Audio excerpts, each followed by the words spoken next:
Me pide usted 2 palabras, diré algunas ideas mías sobre los inventos. El aparato que usted manipula es maravilloso, porque reproduce la figura movible al mismo tiempo que emite el sonido de la voz. Cuando con el tiempo se perfeccione este invento, el mundo quedará sorprendido ante los cuadros vivientes y parlantes que ello exhibirá sobre el tiempo. La ciencia ha acrecentado el paso acelerado de los adelantos modernos. Por medio de la ciencia conservamos la salud e inclusive devolvemos la juventud a los que le han perdido. La ciencia también ha impulsado los inventos que se dirigen a la destrucción del hombre por el hombre. Estas 2 tendencias contrarias todavía nos dicen que la cantidad de la animalidad en nosotros es muy grande. ¿Cuándo podía la ciencia perfeccionar aparatos que reformen y regeneren a los hombres? ¿Cuándo podrá nuestra humanidad decir que va camino de la perfección moral de la fraternidad de todos los hombres, de todos los pueblos, de todas las razas y de todos los credos? Cuando llegue ese día, habremos desterrado las fronteras, destruido todos los aparatos bélicos y solo admiraremos un invento, un aparato, el más maravilloso, el que haya traído paz y concordia entre todos los hombres del universo entero.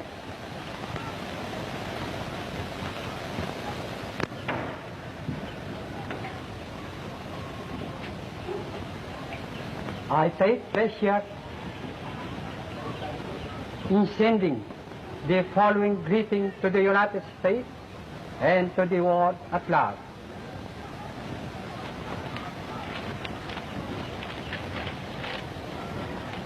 Me pide usted 2 palabras. Diré algunas ideas mías sobre la invención o inventos. El aparato que usted manipula es maravilloso porque reproduce la figura movible al mismo tiempo que emite el sonido de la voz. Cuando con el tiempo se perfeccione este invento, el mundo quedará sorprendido ante los cuadros vivientes y parlantes que ello exhibirá sobre el tiempo. La ciencia ha acrecentado el paso acelerado de los adelantos modernos. Por medio de la ciencia conservamos la salud e inclusive devolvemos la juventud a los que le han perdido. La ciencia también ha impulsado los inventos que se dirigen a la destrucción del hombre por el hombre. Estas 2 tendencias contrarias todavía nos dicen que la cantidad de la animalidad en nosotros es muy grande. ¿Cuándo podía la ciencia perfeccionar aparatos que reformen y regeneren a los hombres?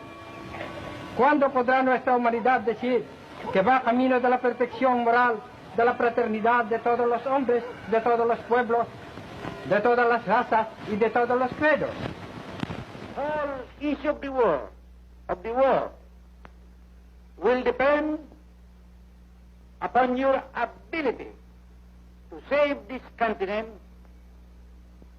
from invasion.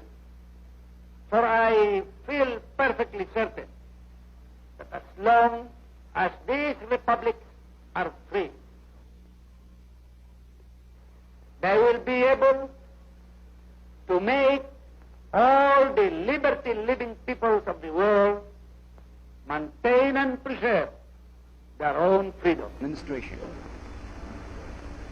14 ng Oktubre, taong 1943. Isang taong singkad, buhat noon hanggang ngayon, na naitayo natin ang bagong Republika ng Pilipinas sa hirap na ito na dinadanas ng ating bayan. Nahanda ako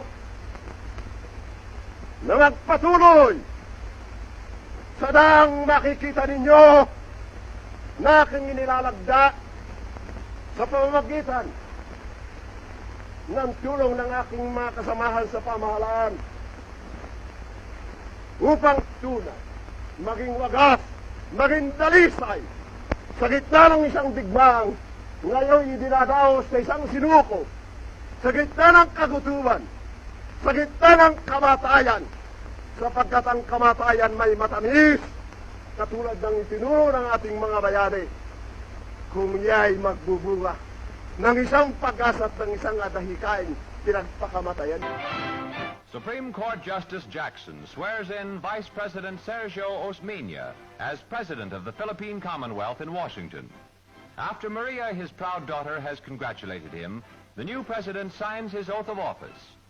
Senor Osmeña was inducted... Of course, Mr. President, the people of the Philippine Islands realize the difficulties and the responsibilities which independence will bring. We're not afraid of them, Mr. Commissioner, but we do need some help in getting back on our feet. We need immediate relief and financial assistance to tide us over. Most of all, we need a close trade relationship with the United States. The Filipinos are grateful and have a deep affection for America. Although the color of our skin is brown, the temper of our minds and our beliefs is almost identical with yours. The Philippines, in government system and tradition, is a replica in miniature of the United States. That has been transplanted to a land 10,000 miles across the seas, the seed of American democracy. If a prosperous and free democracy can be built in the Philippines upon the ruins of war, the prestige of America and the American way of life will be raised to towering heights, and the millions of people of the Far East will look to us and to you as their models. Por el cálido recibimiento y por los honores a ella dispensados. La legendaria galantería hispana ha rebasado sus límites, dando al mundo la más hermosa lección de diplomacia, porque toca al corazón.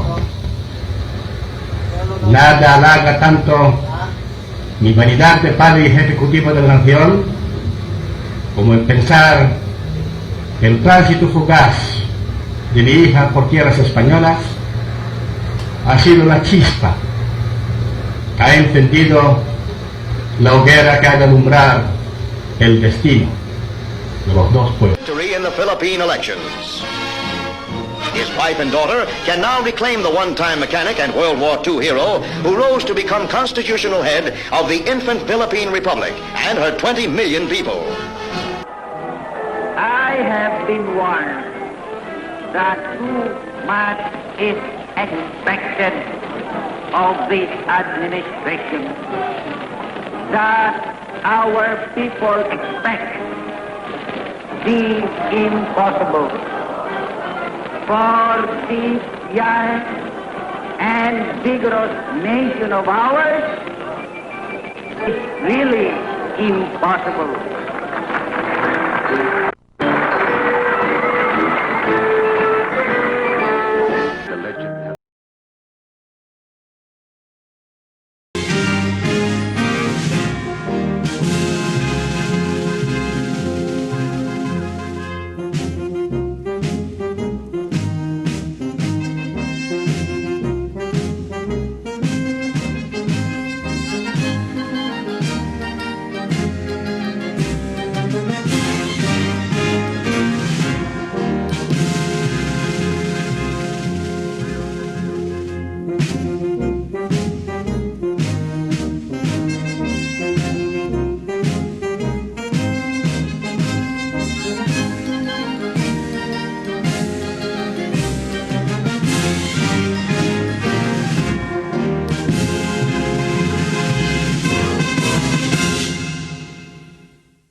And so it is that as I promised all of you, my countrymen, on that fateful morning of September 23, 1972, when I announced the proclamation of martial law, which had been signed by me before, with your support, placing myself, my life, and my family's life and honor on the judgment of history, that when the time came when we must end martial law, and that time could not be foreseen then, I would be the first to move and initiate the termination of martial law.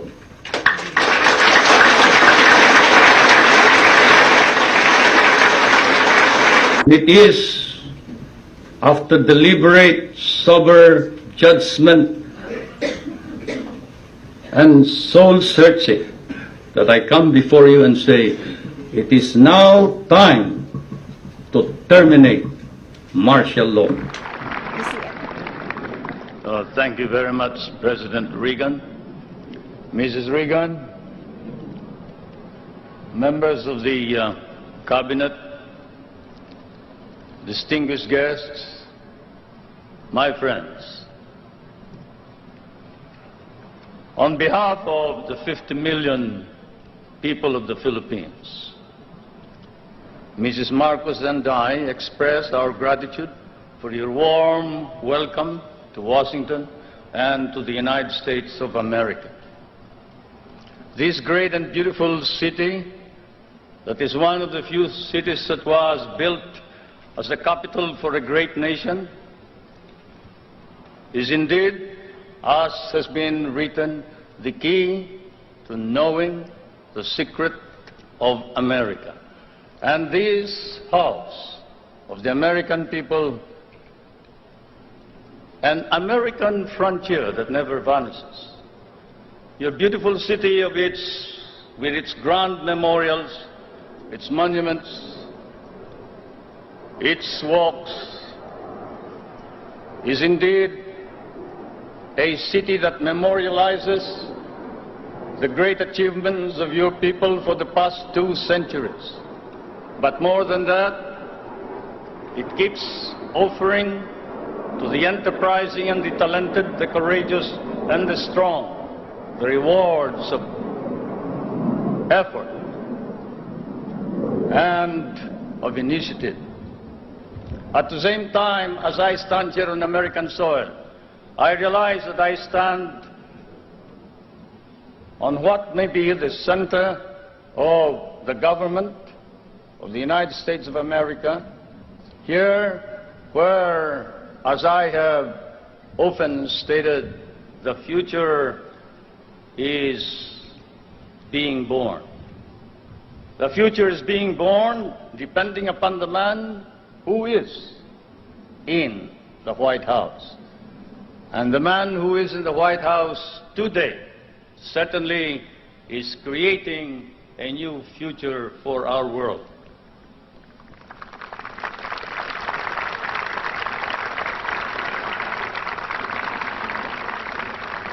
For Mr. President, I come from that part of the world wherein the poorest of the world's population live. I come from that part of the world that cherishes an image of America with its ideals, its dreams, its illusions.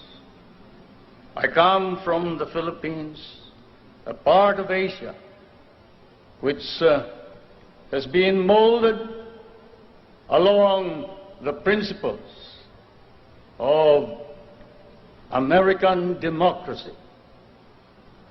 We learn to love these ideals and principles, and we lost 1 million of our people fighting for them in the last war. We have always stood by these ideals. We shall continue to do so, whatever may be the cost, at the risk of our fortunes, our lives, but more important of all, our honor. We stand for the ideals of democracy that is our legacy from the United States of America.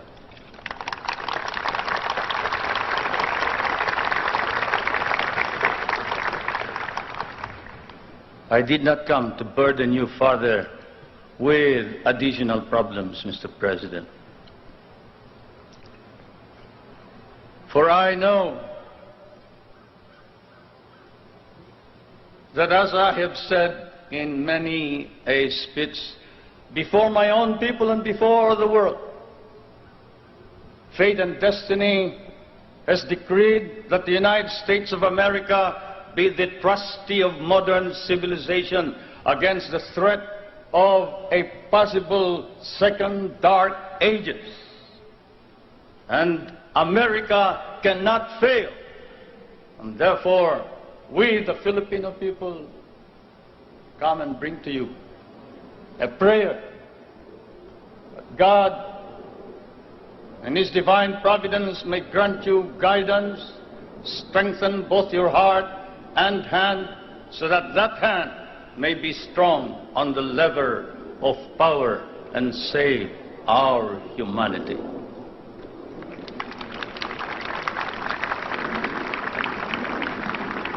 If America fails, then the world is lost. And thus, Mr. President, I can assure you that throughout all of Asia, there is nothing but a reservoir of goodwill for you, the American people, and the United States of America.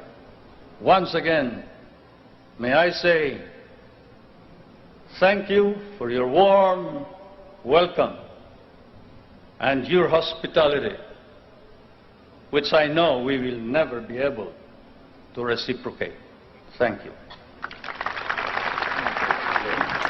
You see, at that time, Mount St. Vincent did not have a course for political prisoners, so I did not get that instruction here.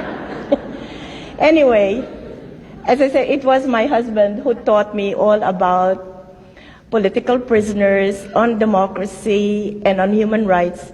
And so this is where my learning went into full gear. My presidency was ruled by the following imperatives: respect for and the empowerment of the people, respect for the integrity of the Constitution, respect for the independence of the courts and the constitutional commissions, respect for the separation of powers, and building up professional military and police organizations. President Ramos's term will be over next year. It is true there are some people who would like him to continue given the economic gains, but I have categorically stated my position that I am against any changes to the Constitution at this time because such a move will be divisive. And on the few times that President Ramos and I have talked with each other, he has told me that he will step down when his term is over next year. Filipinos and Americans stood for freedom in Bataan and Corregidor, in Korea and in Vietnam. Now we stand for peace as treaty allies, securing the stability of the Asia-Pacific region, and as members of the United Nations organization, promoting global peace and development. And we have grown together. We have moved from the age of colonial empires through the carnage of World War and the trials of a cold peace to a more promising new era of global growth, prosperity, and social equity.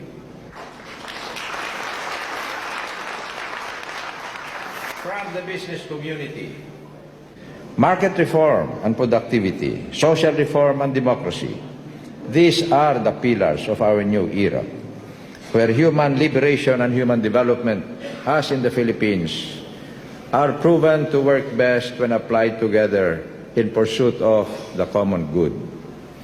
Through it all, we, Filipinos and Americans, have remained bound to one another by the love of freedom, the adherence to democracy, and the respect for individual and community that distinguish every free people. Malubha ang lagay ng ating ekonomiya at namimiligro ang kabangyaman ng ating bansa. The problems we face are such magnitude as to require nothing less than heroic and concerted action. We must move upon them as a single community bound together by common rules that we all agree to respect and obey.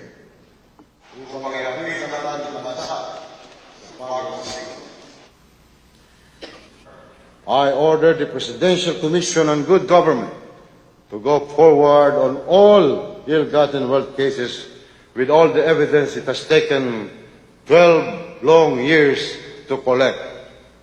No more delay.